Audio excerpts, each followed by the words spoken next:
પંકજભાઈ, સ્વાગત છે આપનું. જય શ્રી રામ. જે પ્રકારે આપણે અયોધ્યા નગરીના દર્શન કરી રહ્યા છે, ભવ્ય દિવ્ય દેખાઈ રહી છે, ફૂલોથી શણગાર કરવામાં આવી રહ્યા છે, ઠેર ઠેર દીપ પ્રગટાવવામાં આવી રહ્યા છે, તો અહીંથી શું સંદેશ જઈ રહ્યો છે સમગ્ર વિશ્વને?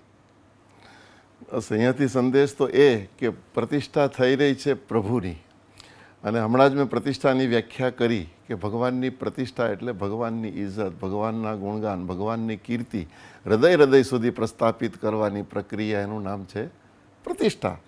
પણ હું વિશેષ એ કહેવા માગું, પ્રતિષ્ઠાનો અર્થ કે હૃદયમાં પ્રતિષ્ઠા કરવાની છે.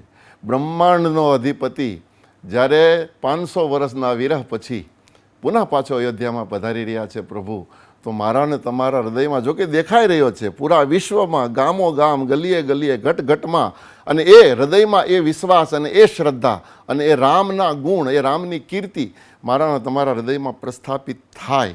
અને એની પ્રતીતિ હમણાં જ કોઈ ભક્ત બોલતા બોલતા ગળગળા થઈ ગયા, બોલતા બોલતા ગદગદિત થઈ ગયા, આંખમાંથી આંસુ વહી ગયા. મેં હમણાં વ્યાખ્યા કરી, પણ ભગવાન રામે કીધું કે મમ ગુણ ગાવત પુલક શરીરા, ગદગદ ગીરા નયન બહનીરા. પણ અત્યારના સમય પ્રમાણે પાછી એવી પણ વાત આવે, અમુક લોકો એવા સવાલો કરે અમને કે ભાઈ આવું તો અત્યારનો નાટકકાર પણ કરે છે સિનેમામાં, ને તમે જુઓ તો તે ગ્લિસરીન આંજીને રડવું ને ગદગદ થવું એ તો નાટક પણ કરી શકાય, તો એને ભક્તિ માની લેવી? નહીં. ભગવાન રામે પાછી બીજી ચોપાઈમાં બહુ સુંદર તુલસી રામચરિત માનસમાં વર્ણન કર્યું છે. કામ આદિ મદદંભ ન જાકે तात નિરંતર બસ મેં તાકે. કામ આદિ મદ દંભ ન જાકે, જેના હૃદયમાં કામના ન હોય, મદ ન હોય, કોઈ પ્રકારની અપેક્ષા આકાંક્ષા ન હોય, એવો વ્યક્તિ, કામ આદિ મદ દંભ, મદ પણ ન હોય ને દંભ પણ ન હોય, જેના હૃદયમાં આ વસ્તુ ન હોય અને પછી એની વાણી ગદગદિત થાય ને એની આંખમાંથી આંસુ પડે અને એ ગદગદ થાય ને એનો કંઠ રૂધાય. અને બીજું કે ભગવાનનો પ્રેમ છિપાયો ના છિપે, જાગટ પરગટ હોય, જબ સે મુંહ બોલે નહીં નયન દેત હે રોય. આંખમાંથી આંસુની ધારા વહે એ પ્રેમની નિશાની છે. તો એ ભગવાન જ્યારે 14 બ્રહ્માંડનો નાથ આવી રહ્યો છે, એ ત્રેતા યુગમાં તો આપણે સદભાગી નહોતા, પણ આજ આપણે કોલર બતાવીને કહી શકીએ કે અમારો રામ આવી રહ્યો છે. બસ અયોધ્યામાં રામ પધાર્યા હતા 14 વર્ષે, અને જે ઉત્કંઠા એ આજે ગામ ગામ, ઘટ ઘટ, ઘર ઘર મને જોવા મળી રહી છે. આનાથી વિશેષ બીજું શું હોઈ શકે? આપણે ચોક્કસથી એ કીધું કે 500 વર્ષ બાદ જ્યારે ભગવાન રામ પોતાના મંદિરમાં સ્થાપિત થવા જઈ રહ્યા છે, પ્રાણ પ્રતિષ્ઠા થવા જઈ રહી છે, અને એ 84 સેકન્ડનું એ મુહૂર્ત રહેશે કે એ દરમિયાન ભગવાનની પ્રાણ પ્રતિષ્ઠા થશે, જેની સમગ્ર વિશ્વ રાહ જોઈ રહ્યો છે. એવામાં પંકજભાઈની દ્રષ્ટિએ ભગવાન રામને જોવા હોય તો કઈ રીતે જોઈ શકાય? ભગવાન રામને હું તો મારી દ્રષ્ટિથી તો એક તો હૃદયનો ભાવ, એક ઉમળકો, સાક્ષાત બ્રહ્મ અને સાક્ષાત પરમાત્મા, જેને વેદ પણ પૂર્ણ રૂપે ગાઈ નથી શકતા, જેને કોઈ વાણીથી પૂર્ણ રૂપે વર્ણવી નથી શકાતા, એ બ્રહ્મ, એ પરમાત્મા, એ સાક્ષાત અનુભૂતિની વસ્તુ જે હૃદયથી કરી શકાય, જેને પૂર્ણ રૂપે મુખથી વર્ણવી ન શકાય. છતાં તુલસીએ 2-4 ચોપાઈઓ લખી છે, હું થોડોક સમય લઉં છું. ચોક્કસ. કે બીનું પદ ચાલા યેસુને બીનું કાના, કર બીનું કરમ કરે બીધિ નાના. એને પગ નથી છતાં પણ એ સંસારમાં ચાલી શકે, 14 બ્રહ્માંડમાં વિચરણ કરી શકે છે.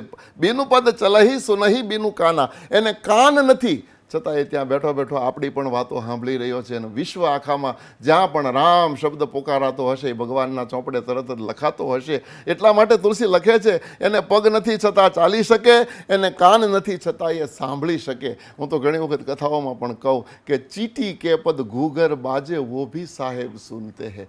કીડીના પગમાં કોઈ ઝાંઝર પહેરાવે શક્ય નથી, પણ કદાચ અત્યારે કોમ્પ્યુટરનો યુગ ને અત્યારનો કોઈ સોની કીડીના પગનું માપ લઈ અને એના 6 પગમાં ઝાંઝર પહેરાવી અને તમારા અમદાવાદને SG હાઈવે ઉપર કીડીને દોડતી કરે અને રૂમઝૂમ કરતી કીડી હાલે, એ આપણને ન સંભળાય, પણ મારા રામને તો ચોક્કસ સંભળાય છે. એટલા માટે તુલસીએ લખ્યું કે બીનું પદ ચલહી સુનહી બીનું કાના, બીનું કર કર્મ કરે વિધિ નાના. એને હાથ નથી પણ સંસાર ભરના કામે ત્યાં બેઠા બેઠા કરી શકે છે. આ બ્રહ્મની આ જ નિશાની તુલસીએ લખી છે, આ આપણે અનુભવી શકીએ. શિયાળો આવે એટલે બોર પાકે. હમણાં સબરી મૈયાના બોર, હું થોડીક સબરી માતા ઉપર પણ વાત કરવાનું. તો શિયાળો આવે એટલે બોર પાકે, ઉનાળો આવે એટલે કેરી પાકે, જેઠ મહિનો આવે એટલે જાંબુડા પાકે. આ કોણ પકવે છે? બીનું કર કર્મ કરે બીધી નાના. એ મારો રામ કરે છે. એને હાથ નથી પણ છતાં સંસારભરના કાર્યો એ કરી શકે છે. બીનું કર કર્મ કરે બીધી નાના. આનન રહિત સકલ રસ ભોગી. એને જીભ નથી છતાં સકળ સંસારના રસને ચાખી શકે છે. અને બીનું બાની બકતા બળજોગી. એને મોઢું નથી પણ આ સંસારનો સૌથી મોટો વક્તા એ છે. તો એ પરમાત્માને હું મારી દ્રષ્ટિથી જોઉં અને અથવા તો થોડીક વ્યાખ્યા હજી પણ સમજાવું તો તમે દીવો લઈને ગોતવા નીકળશો ને તો રામ જેવો દીકરો ક્યાંય નહીં મળે. હું એની કરતાં આગળ કહું તો રામ જેવો ભાઈ ક્યાંય જોવા નહીં મળે. 14 વર્ષ સુધી ભાઈને ભરતને ગાદી આપીને વનમાં વહી ગયા. ભરત પાછળ જઈને કગડે અને ભગવાનને કહે, પ્રભુ આ તમારી ગાદી તમે સ્વીકારી લ્યો. ત્યારે પોતાના પગની ચાખડી ઉતારીને દઈ દીધી કે હવે હું 14 વર્ષ સુધી અયોધ્યામાં તો નહીં જ આવું. એટલે કહેવાનો મારો ભાઈ તમે જુઓ તો રામના જેવો સંસારમાં તમે દીવો લઈને ગોતવા નીકળશો તો ભાઈ નહીં મળે. પતિ સીતાજીને પૂછો તો રામ જેવો પતિ નહીં મળે. રાજા જુઓ તો રાજા જેવો રામ જેવો આ સંસારમાં કોઈ રાજા ન મળે. રામ રાજ્યની તો તુલસીએ બહુ સુંદર છણાવટ કરી છે. આગળ પણ આપને આ મુખેથી એ સાંભળીશું આપ જે પ્રમાણે કહી રહ્યા છો. એ પહેલા દર્શકોને એ જણાવી દઈએ કે અયોધ્યામાં જે પ્રમાણે સમગ્ર અયોધ્યા શણગારવામાં આવી રહી છે, દેશ વિદેશથી પણ લોકો અયોધ્યામાં પહોંચી રહ્યા છે.